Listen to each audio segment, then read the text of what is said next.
What is good, YouTube? It's your boy for Lumpy. Just got out of the gym this morning. Oh, stopped by Aldi on my way home. As you know, yesterday I didn't have no fruit, no food, no nothing. So I didn't lock my door. So I stopped by Aldi. Much cheaper than Publix. Publix is like ridiculous, man. I went in there a few days ago, got some fruit, some water, and a couple things of ground beef, and it ended up costing me like $100. It was like, holy shit. Go to Aldi, I bought bananas, blackberries, blueberries, grapes, water, 3 packs of rice, all for $20, you know? It's just like better bang for my buck when I go to Aldi. Oh, it was a good workout this morning, though. Bugs are significantly bad in my apartment, as y'all know, maybe. Or as y'all may know, I moved in like 2 weeks ago. But shit's still been pretty bad as far as the bug department. It's definitely got a little bit better, but it's really fucking annoying how often I see some creepy crawling critters. This morning I hit a little ab. I just did cardio. I'm trying to figure out a split where I better implement my abs because, you know, as I'm cutting, I want to be able to train the abs. Here, let me get a better angle on this. Let's actually get a good shot this morning. It's been very problematic. I accidentally stopped it and I didn't even realize. But like, as you can see, there's just so much stuff in here. Okay, that's not awful. Yeah, it's pretty bad. You can't see any like lighting on the front. But I hit core this morning. Feeling pretty good, did some cardio after. 20 minutes of stair stepper.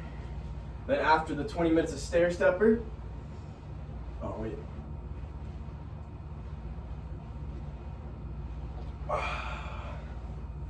Whew.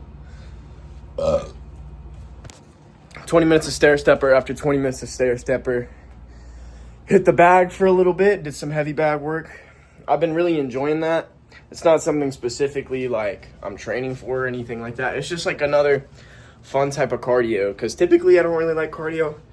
A lot of people don't like cardio. I know if you're in the gym hitting weights, typically you don't like cardio, but I feel like everyone has like an activity they enjoy, whether it be walking or rowing or running outside or playing basketball, or you know, something where you're actually exercising your cardiovascular system.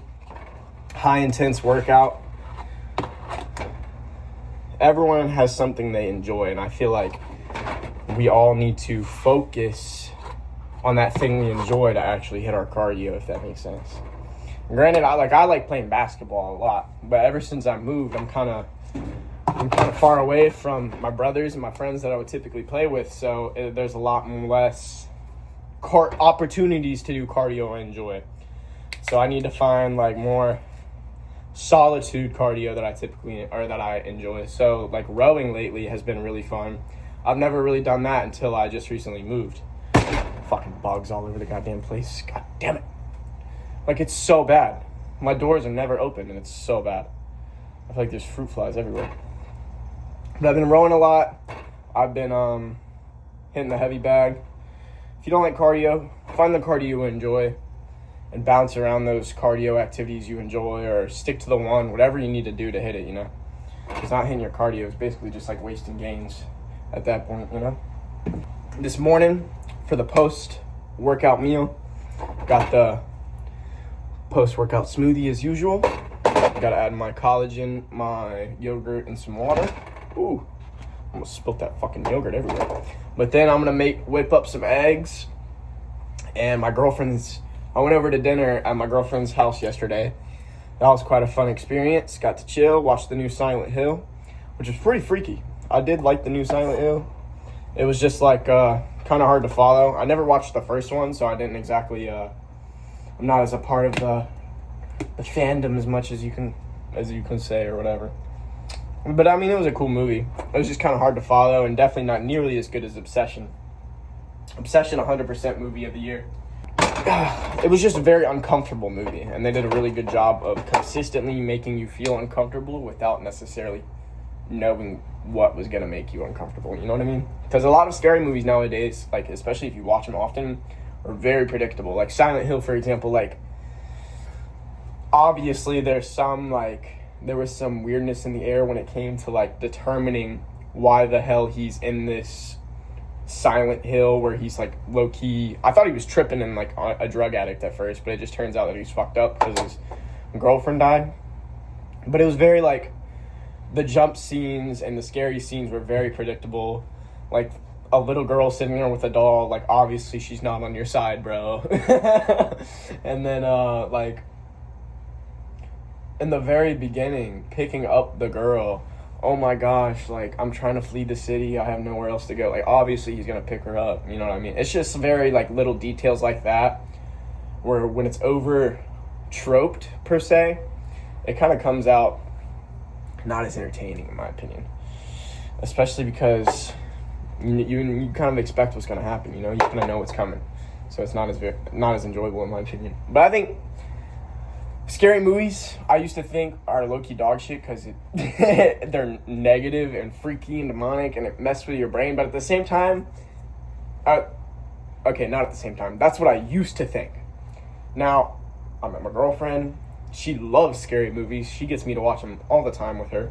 We kind of calmed down that on a little bit recently. But when we first got together and I didn't like scary movies, we'd watch scary movies all the time. And they freaked the shit out of me. They still do. But there's definitely a thrill in not only feeling that epinephrine, like, fight or flight rush in you, but at the same time, there's like there's so many themes in horror movies that you can relate to your real life in the sense of, like, life isn't that serious at the end of the day. And I feel like if you take it so serious that you can't watch a scary movie, you need to lighten up, bro. You need to lighten up. Because life really isn't that serious.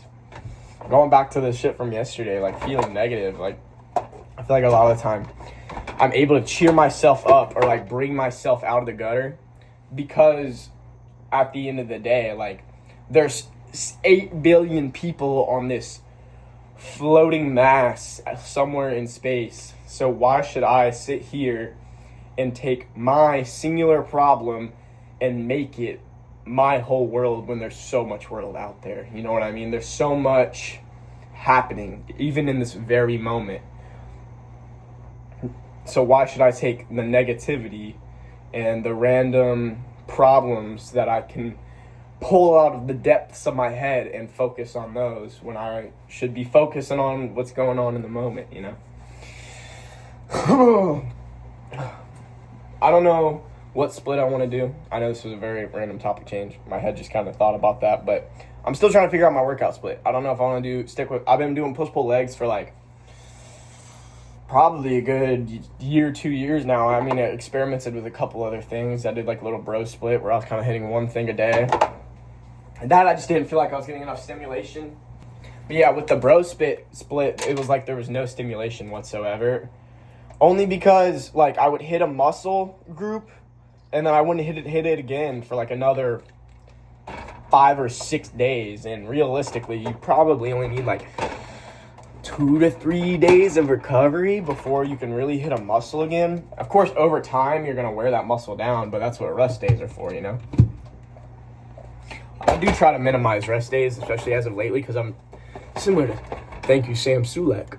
Once I hit, like, one rest day, or, like, especially if I incorporate it into my routine, I start resting significantly more often, in the sense of, like, one rest day leads to 2, or one rest day every 3 days leads to one rest day every 2 days. And I just keep, like, finding reasons / excuses to, like, not commit to the plan for rest days. So I'm switching to no rest days, and if I miss the gym that day, that's okay, because I've been having no rest days. You get me? So just not specifying.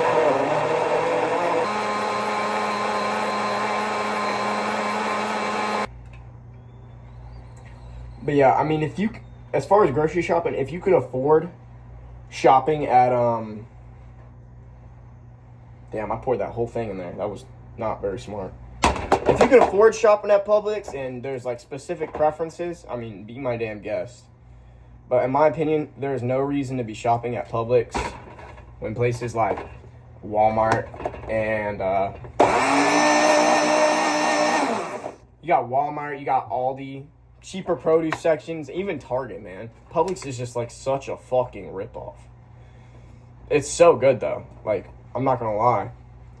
When I'm feeling bougie, I go to Publix, but a lot of the time I just can't afford. Can't afford to go to Publix. It's such an expensive fucking grocery store, man. Anyway. Oh. Perfect. Lead to the top.